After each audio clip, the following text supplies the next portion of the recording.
Les corridas, le read receipt. On va vous parler de ça. Êtes-vous comment être plus heureux? Les grands-parents, les grands-parents, les enfants ou l'épouse ou l'époux, hein? Ce logo qui est un dépenseur. Fitzgibbon fait une grande dame de l'entrepreneuriat. En finance, on parlait de l'art de TikTok. Il y a un paquet de choses. Hein? Prends un bon café, assis-toi confortablement, puis on passe ça tout de suite. Ah, là, c'est pas ça. Je suis trompé de piton. Le technicien m'a le congédié. C'est lui.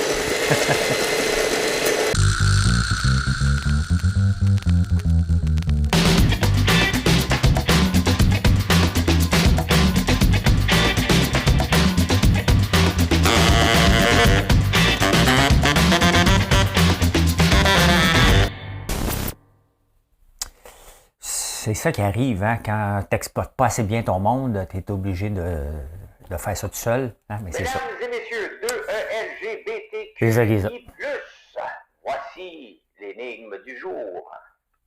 Ah ben écoutez, l'énigme du jour, on est le Black Friday. Hein. Le Black Friday, deux affaires qu'on va parler. Il est né quand? Puis, il est après quel événement? C'est un peu facile. Depuis quand il existe, c'est une autre affaire. Mais il est né après quel événement? On va parler de ça. On va vous donner la réponse tantôt. Puis tantôt, dans Êtes-vous tombé sur la tête? Je vais en parler du Black Friday. Donc, tu vas déjà avoir un peu la réponse déjà. On reste dans la tendance. Hein? Là, on passe ça pour vrai.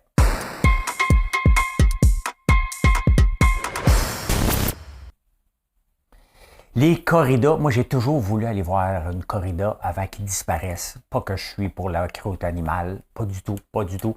Comme à Pampelonne, quand ils lancent des taureaux aussi en Espagne, ce côté-là, un peu médiéval, m'impressionne, mais là, j'aurais peut-être pas de chance. J'avais déjà été en France, faire le tour de la France, puis j'avais été dans Camargue, le sel de Camargue, hein, il vient de là, puis la tauromachie est très populaire là-bas. Mais là, la France, après l'Espagne, sont en train de légiférer, ils en parlent tout le temps, d'arrêter la tauromachie. Hein? La tauromachie qui existe depuis 23 000 ans. Il y a un super reportage sur Netflix en passant sur... parce que selon l'être humain, il serait peut-être ici, on est ici peut-être depuis 4000 ans, je n'ai pas les dates, mais finalement, ça serait plus longtemps que ça. Il y aurait comme une civilisation qui serait disparue après une pluie de météorites. Et j'y crois un peu à ça, parce que tu sais, tu retrouves des choses en Inca, tu retrouves des affaires au Mexique, en Égypte, un peu partout dans le monde. Et c'est des civilisations quand même qui étaient assez avancées avec les étoiles branchées directement sur le solstice d'été et tout ça. Ben là, je dérape, je reviens, les corridas interdites. Fait que, ouais, là, quand ça va arrêter en Espagne, parce que des fois, on aime ça faire des scénarios apocalyptiques, hein? Parce que ça me fait penser à ça, apocalyptique. J'ai écouté une série sur Netflix.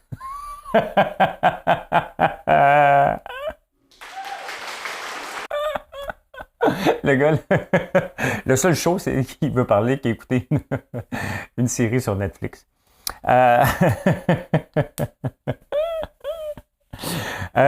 Ouais, fait que le scénario apocalyptique, ben, j'ai écouté une série sur...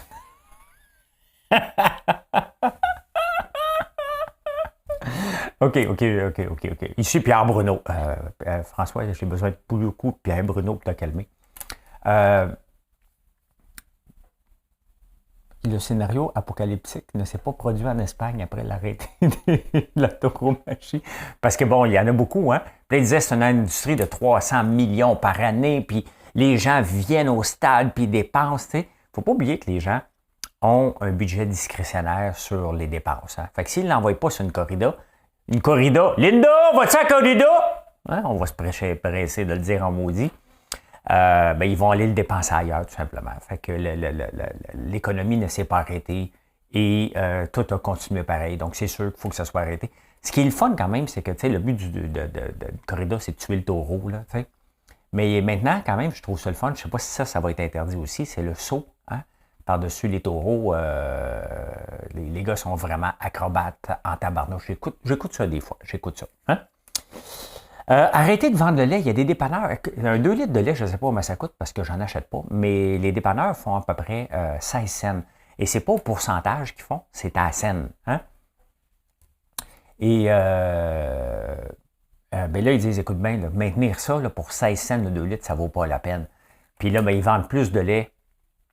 Le lait qui est légiféré, c'est le lait, mettons, le 2 3,25, là, 1 lait crémé. Là, le lait standard. Ce qui n'est pas légiféré, c'est les laits bio, les laits ultra-protéinés. Ça, ils peuvent le mettre le prix qu'ils veulent. Fait qu'ils disent, ben, dans le fond, là, en bon québécois, dans le cul le peintuc, l'autre, hein, on va mettre juste celui qu'on fait de l'argent dessus. Puis là, les gens ne sont pas d'accord. Ils disent, ouais, tu nous avais promis. M'avais promis! Hein? M'avait promis que c'était pour le garder. Ben oui, la promesse, elle ne tient plus parce qu'on ne fait pas une scène. Tu sais, l'espace tablette, il faut qu'elle se paye. Et moi, il n'y a pas personne qui me... Vous allez me dire que c'est pas pareil, là. Mais mon pot, mettons, de popcorn qui vend 5$, si je dis au dépanneur, tu vas faire 16 cents dessus, il me dirait dans le cul le peintuc, hein. Fait que, ouais, là, tu vas me dire c'est du lait, mais lui, il s'en fout pareil, hein. Le dépanneur, lui, il veut vendre, hein. Fait que s'il fait plus d'argent avec un lait ultra protéiné ou bio, il va le mettre. D'ailleurs, Avril, ça fait taper ses mains et ses doigts parce que ils disent qu'ils ne tiennent pas du lait normal. Mais je comprends. On va chez Avril pas pour acheter du lait normal. On va là pour acheter du stock bio. Et le reste, Avril appartient à Sobeys. Sobeys qui détient IGA. L'arbre est dans ses feuilles, maridon, maridé. L'arbre est dans ses feuilles, maridon, dondé. Dans un dépanneur, il y a du lait. Ils font pas une scène, puis ils sont en maudit. Chez Avril, ils en font plus, parce qu'ils ont du lait bio. Avril appartient à Sobeys. Sobeys qui détient GA. Hein? Hey, c'est dur de me suivre. Hein? Mettons que tu dis, hey, moi, je vais aller écouter François Lambert. C'est calme le matin, ça part vite. Hein?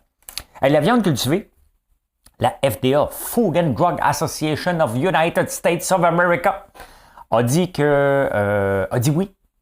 Oui, à la viande bio. Donc, on va pouvoir manger une poitrine de poulet élevée en laboratoire. Hein? Fait que l'idée n'est pas folle. Hein? Pourquoi? Parce qu'on aime ça. Puis du tofu, c'est bon une fois de temps en temps. Tous les jours, ça fait pousser des seins chez les hommes. Fait que les petits tétons. Non, mais avouez que quand même, hein, tu peux venir écouter les nouvelles ici et rire un peu, mais c'est des vraies nouvelles. Hein? Fait que là, tu t'abonnes et tu fais un like, tu me laisses un commentaire, puis les YouTube aiment ça, puis ma chaîne YouTube se développe de plus en plus, vous êtes plusieurs à écouter, vous n'êtes pas encore assez à vous abonner, fait que faites un petit effort, c'est ma demande du jour. Hein? Ça ne coûte pas grand-chose, tu me dis que tu n'as pas de compte, crée-toi un compte, abonne-toi à moi, dis à tes amis que tu t'abonnes à moi. Ça, des fois, c'est un peu plus gênant. Là. Je suis abonné à François Lambert. Tu filmes? Écoute, François Lambert. Certains d'entre vous, m'écouter, c'est aussi grave que de dire que vous écoutez de la porn. Je pense que vous allez être moins gêné de dire écoute François Lambert, toi! Ben, ça s'améliore quand même. Hein? My God. Ouais, fait que la viande cultivée en laboratoire, c'est 3 semaines. Parce que tu sais, un poulet, là, ben là, maintenant, les poulets, ils poussent vite là, en 6 semaines. D'ailleurs, un poulet de Cornouailles, hein, c'est 28 jours. Donc, moi, je suis pas contre ça. Je suis pas contre ça. C'est pas de la. C'est mieux que des pois chiches avec ben du sel pour nous faire croire que c'est un burger, là, comme Beyond Meat et Impossible Meat. Là, c'est de la vraie viande. Mais avant qu'on soit capable de l'acheter, puis que ça vale la peine au point de vue financier, ben on n'est pas rendu là. Mais comme n'importe quoi, ça s'améliore. Fait que ça s'en vient. 3 semaines faire pousser ça. Pas mal moins. L'impact est pas mal moins grand que d'élever un poulet au point de vue environnemental. Là. Êtes-vous plus heureux? Moi, vous donner un truc pour être plus heureux. C'est des Joy Snacks. Là, vous allez dire, ouais, mais là, partenaire François, c'est m'engraisser, tu sais. Ouais, mais tout le monde le sait que les petits dodus sont plus heureux. Hein? C'est une blague. C'est une blague. Merci. Non, c'est le Joy Snack, c'est dire à ta blonde, allô, comment ça va? Ça va bien, mon amour. Pouf! Joy Snack. Hein? Donc, c'est des petits snacks de bonheur. Au lieu d'attendre la grande sortie, ce soir, fin de semaine, m'en va à Québec, puis là, on va avoir du fun, on va baiser toute la fin de semaine, puis il n'y a pas d'enfants. Écoute, on est en train de raconter ma fin de semaine, là.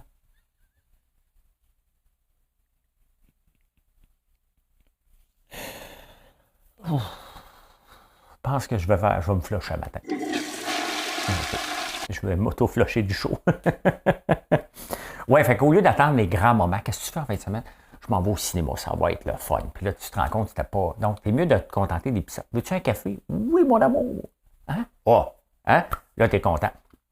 Tu veux-tu une petite gaufre? Hier, Marilyn m'a demandé j'ai un petit snack, t'aurais-tu des petits bouchées de gaufre? Elle pensait qu'il n'y en avait pas. J'en avais. Oh! Vous auriez dû voir sa face. Hein? Elle était contente. Hein?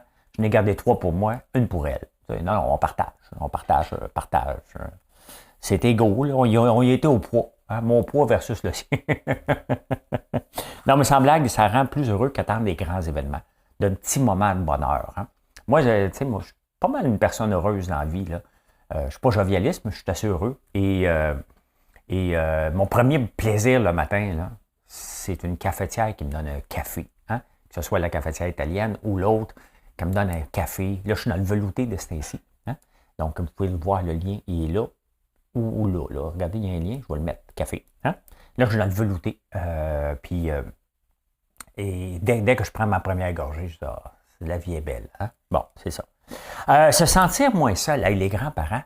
Tu sais, on veut s'occuper, chacun lit de son côté. Qu'est-ce que j'ai fait aujourd'hui? Je lis, je me suis occupé de mon chum. Fait, hein, laisse faire ton chum. Là, je vais te le dire, il n'y a qu'à toi. Là. Des fois que ton mari n'écoute pas, là, laisse faire ton mari, si c'est la femme qui m'écoute, ou l'homme, occupe-toi des petits-enfants. Ça a l'air que ça rend plus de bonne humeur à avoir des petits-enfants. Mathieu! Alexis! Faites des bébés! Mais non, je n'ai pas tant à son temps. Hein? Faites des bébés. Ça a l'air qu'il y a une étude qui est sortie qu'au lieu de s'occuper de son époux ou son épouse, vous avez plus de satisfaction de s'occuper des petits-enfants. Mais là, tu sais. Mathieu! Ah ouais! Genève, l'arrachage de montre. Et ici, on n'a pas ça, mais à Genève, c'est la Suisse. Avez-vous déjà arrêté à l'aéroport de Suisse? Je sais, je le place, mais je suis arrêté pas longtemps.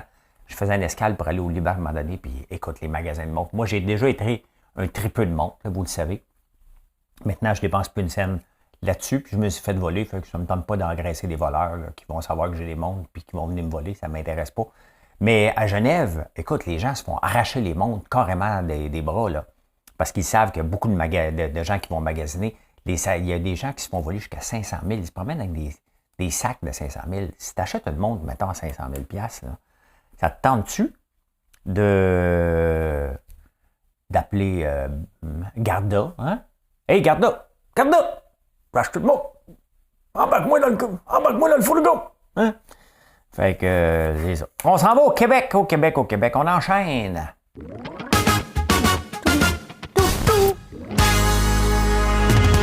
Notre espion, parce qu'on a un espion maintenant, on est quand même rendu une société avancée, on a un espion chinois qui travaillait chez Hydro-Québec. Là, ils ont découvert qu'il fait partie du Parti communiste. Un communiste! Je sais qu'on dit communiste, Parti communiste. Et si tu fais partie du Parti communiste, tu es un communisme. Bon, parce qu'on me l'a dit, hein?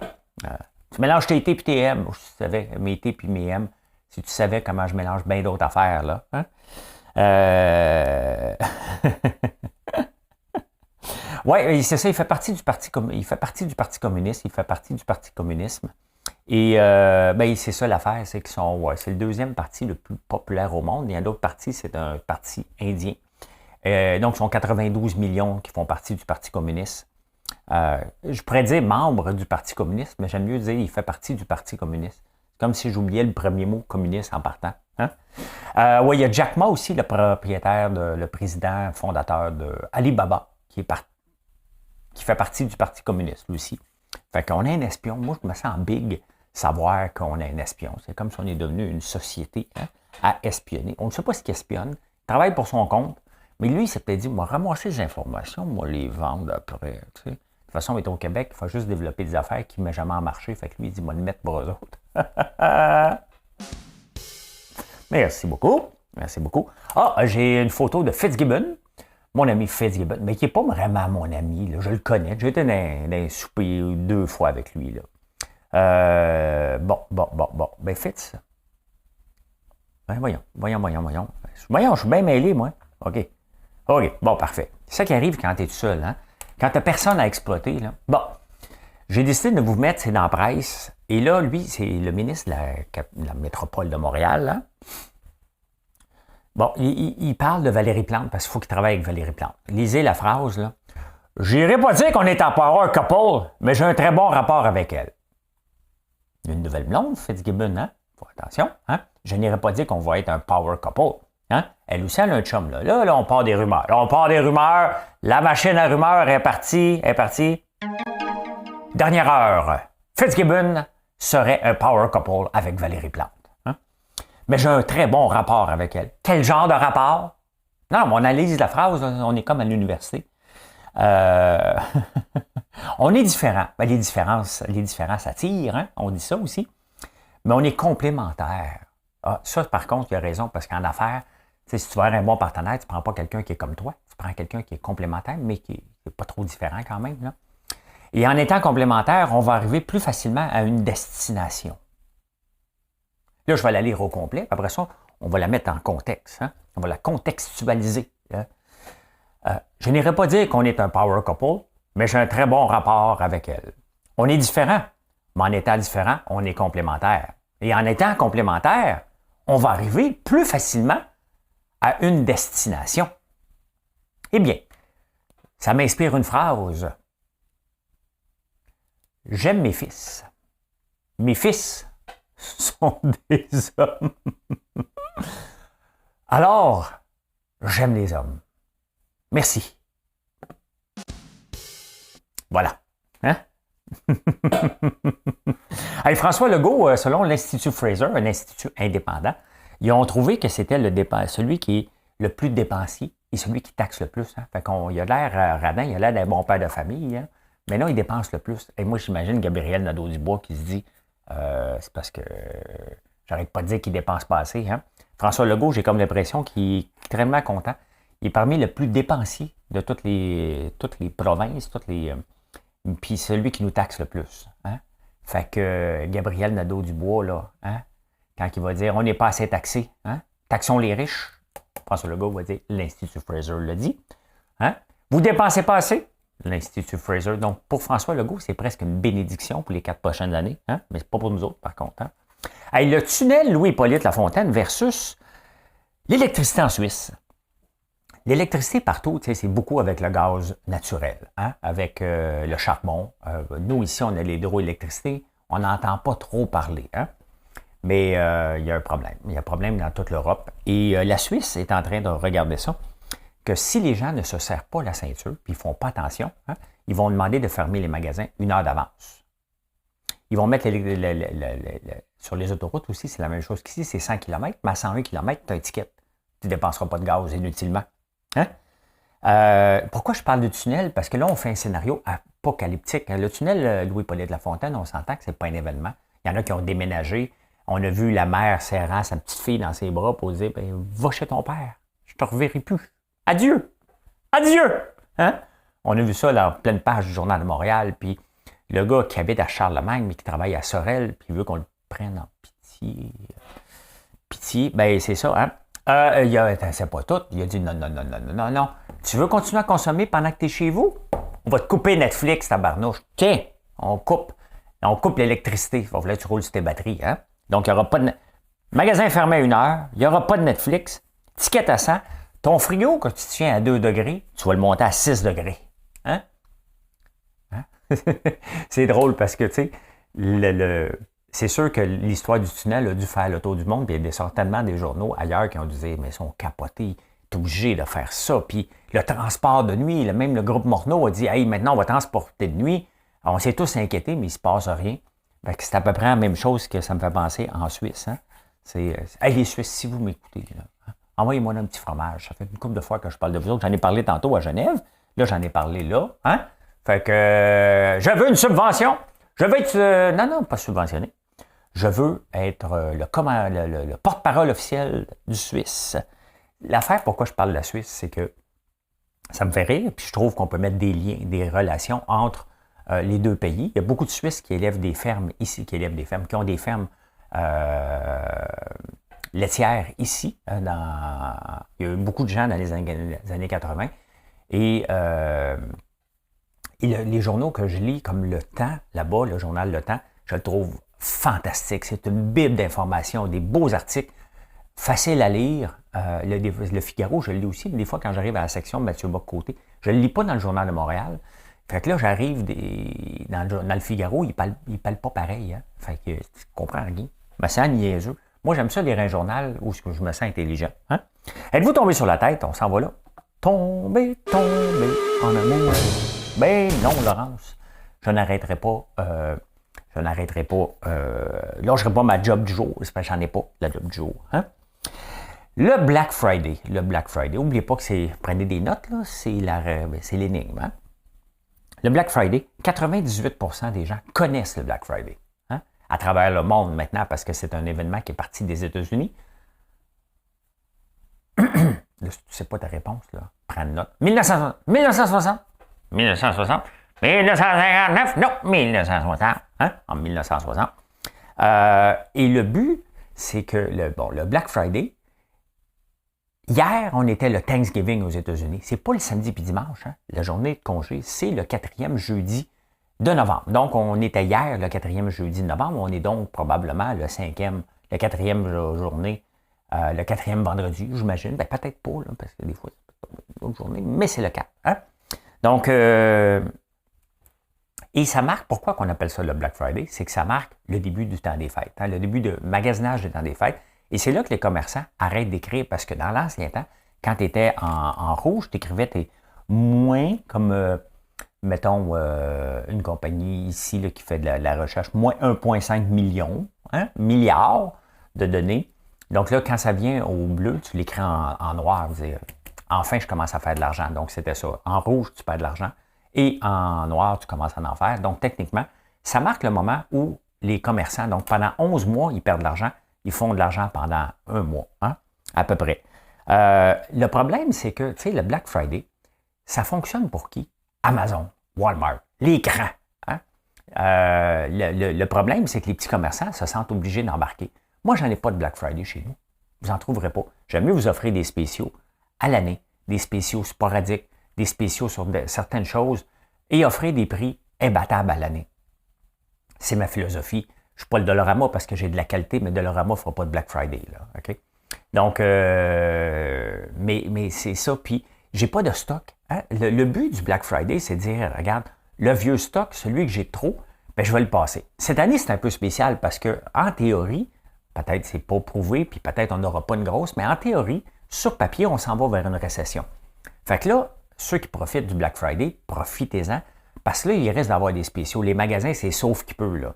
S'ils voient qu'ils ne vendront pas beaucoup, ils vont te sortir solides des soldes pour écouler parce qu'ils ont peur de ne pas être là. Il y a beaucoup de magasins, puis on le voit depuis l'été, qui commencent à offrir du 25, du 30 c'est parce que ça ne va pas bien. Et après les fêtes, c'est à peu près reconnu aussi qu'il va y avoir une petite hémorragie vers le mois de février de magasins qui n'auront pas réussi à se mettre assez d'argent de côté pour passer les premiers mois de janvier, février et mars au travers. Donc, il y a beaucoup de... Les plus gros spéciaux, vous allez voir, dites-vous que ça se peut que ça ne soit pas là longtemps. Bien entendu, si un spécial, il faut s'entendre qu'il faut qu'il y ait la marchandise. Là. Si c'est moins 90% sur une TV, puis il n'y en a rien qu'une chez Walmart, on s'entend, c'est un attrape-nigo. Le but de ça, c'est aussi de vous attirer avec un rabais. Vous aimez les rabais. Mais bon, je n'en pratique pas parce que je pratique une autre philosophie de prix. Hein? La plupart des magasins en ce moment qui sont dans le commerce de détail, dans le type cadeau, puis pour Noël, font 30% de leur chiffre d'affaires annuel au mois de novembre. Donc, c'est une grosse journée quand même pour ces gens-là. Mais le problème, c'est qu'il y a une pression sur la marge. Énorme, la pression sur la marge. Parce que, tu sais, il y a quelqu'un hier matin qui me disait, tu devrais offrir 10%. 10%, c'est même pas ma marge. Vous allez me dire, mais qu'est-ce que tu fais dans ce domaine-là? Ben, on est dans un monde concurrentiel. On est dans un monde du commerce en ligne où les shipping ont augmenté et puis que je n'ai pas augmenté le mien. Je suis dans un domaine où je suis en train de bâtir une méga entreprise avec du gros volume. Donc, je n'ai pas la marge que vous pensez que j'ai. C'est un risque et pour ça, je dois avoir un gros volume. Donc, si j'enlève pendant une journée une marge puis je fais un gros rabais, puis vous ne revenez pas pendant un mois, je me suis tiré d'un pied. Et comme je vous dis, ma philosophie à moi est de ne pas embarquer dans ces choses-là, mais surtout que je n'ai pas d'inventaire. On fait notre stock à mesure qu'on en a besoin. Donc voilà, si vous voulez en profiter, profitez-en, mais on s'entend que c'est pour forcer la consommation aussi. Voilà.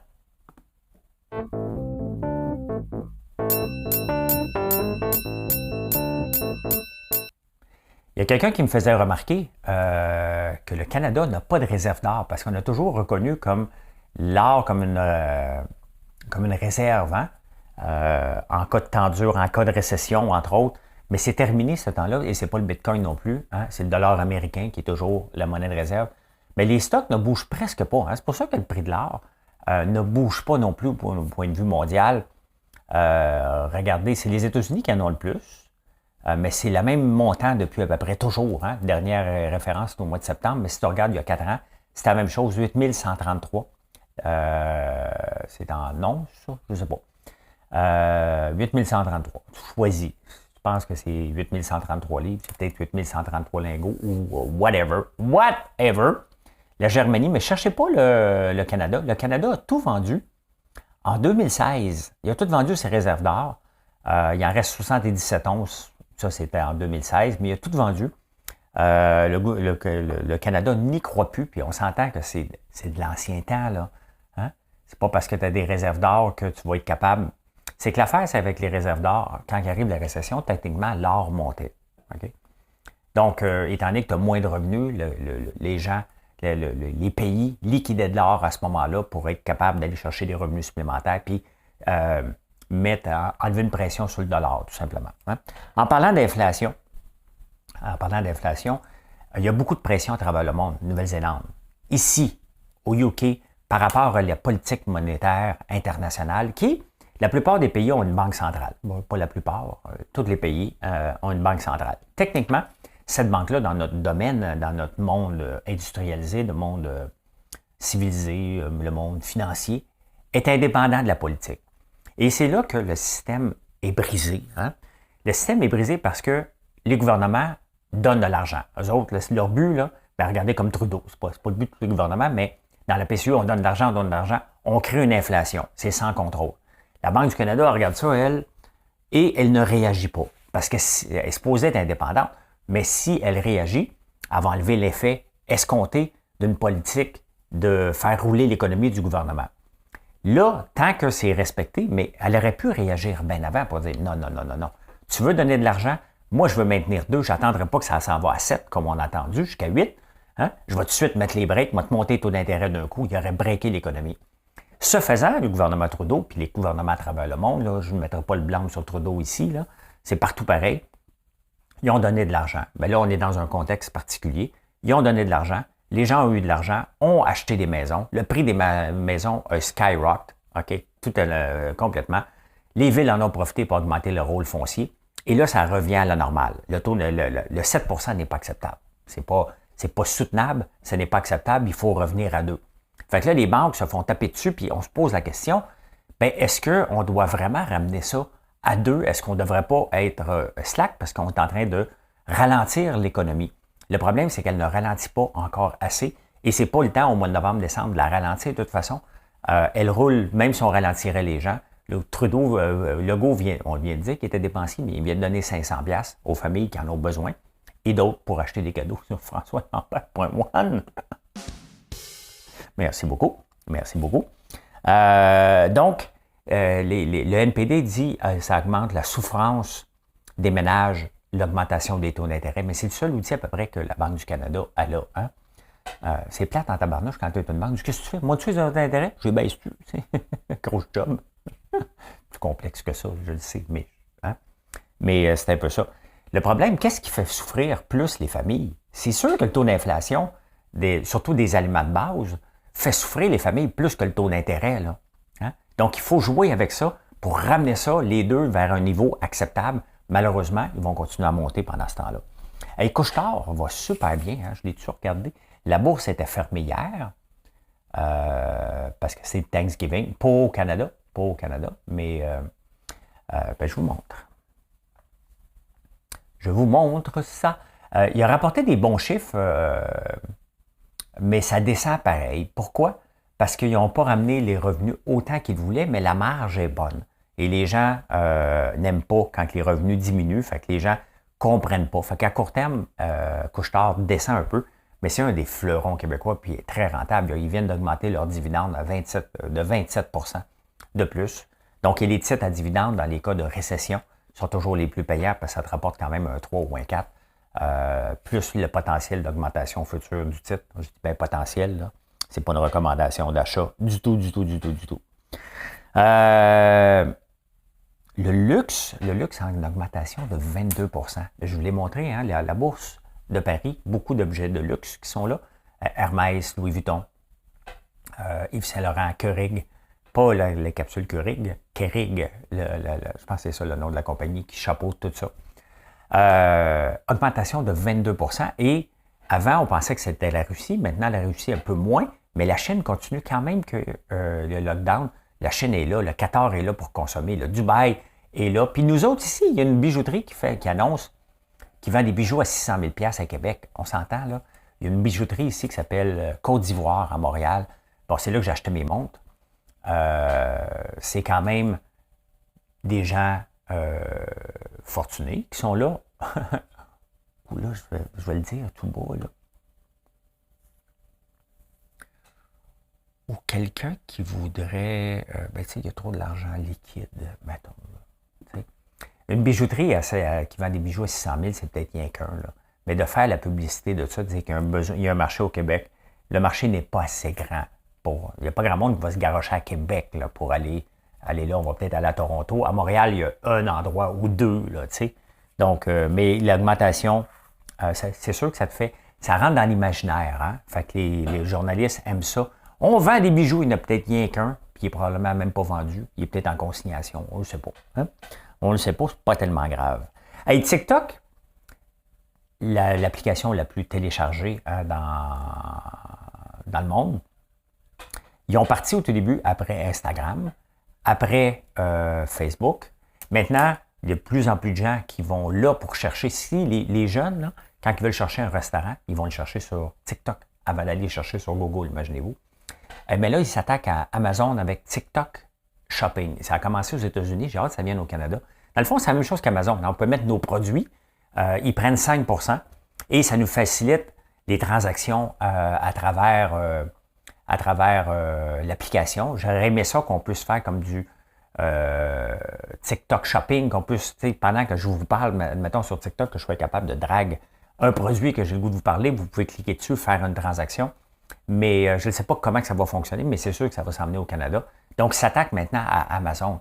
Mais vous avez vu, hein, je vous ai montré les chiffres, c'est sûr que ça coûte cher déployer comme ça, mais ils sont en train de dominer littéralement dans la tranche d'âge que la plupart des gens veulent avoir, qui sont, dans ce cas ici, qui sont les 18-34 ans à peu près. Là. Donc, ils sont juste partout. Puis, ils grandissent très, très, très, très, très rapidement. C'est un monde fantastique. Hein? C'est un monde le fun quand même si c'est un peu weirdo à l'occasion. Puis, inquiétez-vous pas pour vos données. Là, tout le monde ramasse nos données. Là, hein? Tout le monde ramasse nos données. Insolite!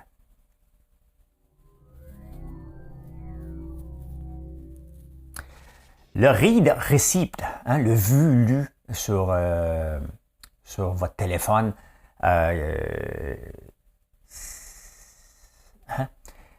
Mettons que tu te sépares, là. Tu ne veux pas faire du mal à ton ex, là. Hein? Enlève le read receipt parce que ce qui arrive, moi, j'en ai pas de read receipt, puis ça m'énerve. Marilyn non plus. Fait que je m'imagine que quand j'ai envoyé un texto, elle va le lire quand elle va avoir le temps. Mais le read receipt sur la messagerie nous force à attendre, à retourner à l'application. Et c'est pour ça que c'est là. Hein? C'est pour ça qu'ils nous demandent de le mettre, puis le mettre presque par défaut. C'est que le but, c'est de te garder, même sur la messagerie d'Apple, donc sur iMessage, le but, c'est de te garder là constamment. Constamment. Sur Messenger aussi, il l'a-tu lu. Sur WhatsApp, les deux petits crochets. Donc, ils veulent te garder sur l'application le plus longtemps possible. Donc là, tu t'envoies un message, tu fais, l'as-tu lu? Elle l'a-tu lu? Donc, on devient complètement fou avec ça. Donc, dans le cas d'une séparation, ils disent de l'enlever et de donner un break à l'autre. Là. Fait que, hein, tu te sépares, tu te dis, tu vas souffrir, mon tabarnak. Hein? Envoie-moi-en des messages, je les lirai pas. Puis quand je vais les lire, je te répondrai pas. Ça, c'est en copie. 65 % d'en parle t justement, vous le savez, là. Moi, je me demande qu'est-ce qu'ils font les 35 %, mais 65 % des gens sont au téléphone, sont aux toilettes avec leur sel. Qu'est-ce qu'ils font, les autres? Vous avez donc une vie plate. Vous avez le temps de réfléchir. Tabarnouche, hein? Allez, en 2007, ça c'est bon en tabarnouche. Hein? En 2007, il y a un couple qui s'est séparé après avoir découvert que les deux se flirtaient dans un chatroom avec des nicknames. Tu sais, mettons, Marilyn, on est ensemble, OK? Puis là, ben, j'ai le goût d'une petite tromperie, fait que je m'envoie dans un chatroom, quelque part, je ne sais pas où. Puis elle aussi, puis là, elle s'appelle Marilyn the Great, puis moi, je m'appelle Frank One. Tu sais, fait que là, on se texte, puis allô, puis hein? Là, à un moment donné, on se dit, qu'est-ce que tu fais dans la vie? Je travaille pour François Lambert.one. Ben, moi aussi! C'est ça, hein?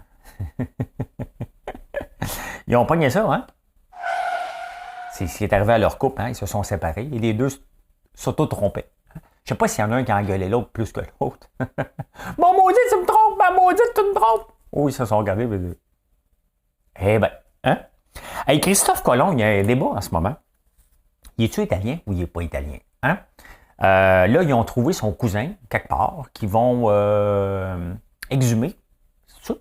Ils vont le sortir de terre, exhumer, pour voir, il est-tu vraiment, vraiment italien? Parce que Christophe Colomb n'est pas espagnol. Hein?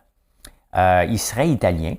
Il est mort en 1506. Il a découvert il est venu ici en 1492, je pense.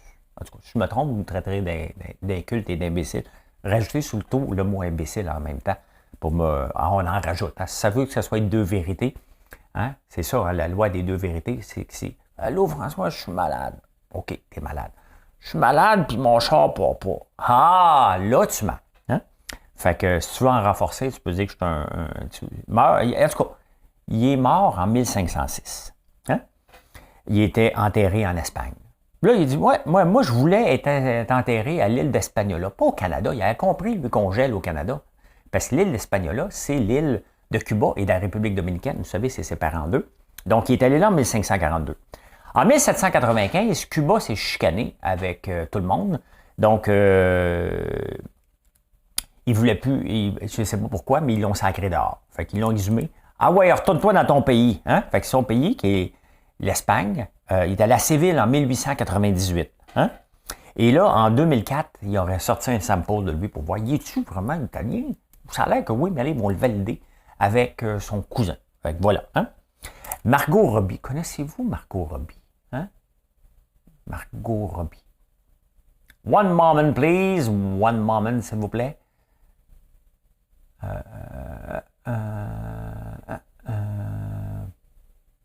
Bon, Margot Robbie, je vais le faire vite parce que je ne veux pas me faire bloquer. Là, OK? Margot Robbie, c'est elle qui jouait dans The Loup Wall Street. C'est une belle madame. Hein? C'est une belle madame. Mais elle a tourné une scène, je vais vous la montrer rapidement. Là. Dans Le Loup de Wall Street, elle fait l'amour avec Leonardo DiCaprio. Puis elle était gênée, hein, parce qu'ils sont vraiment tout nus. Là. Puis c'est une scène avec une pile d'argent. Ils font l'amour, mais sauf que c'était du faux papier. Donc elle a eu le dos tout scratché parce qu'il faisait la position du missionnaire. Hein? Et elle a eu le dos tout scratché. Puis en plus de ça, elle était tellement nerveuse, avait tellement peur qu'elle a pris quelques shots de tequila avant la scène. Je vous montre la photo.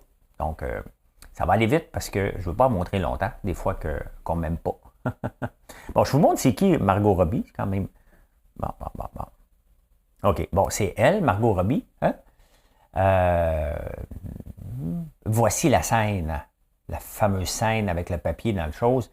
Donc, pour faire cette scène-là, ben, elle s'est saoulée. Elle s'est saoulée. Ben, c'est comme ça. Hein? Pensée du jour.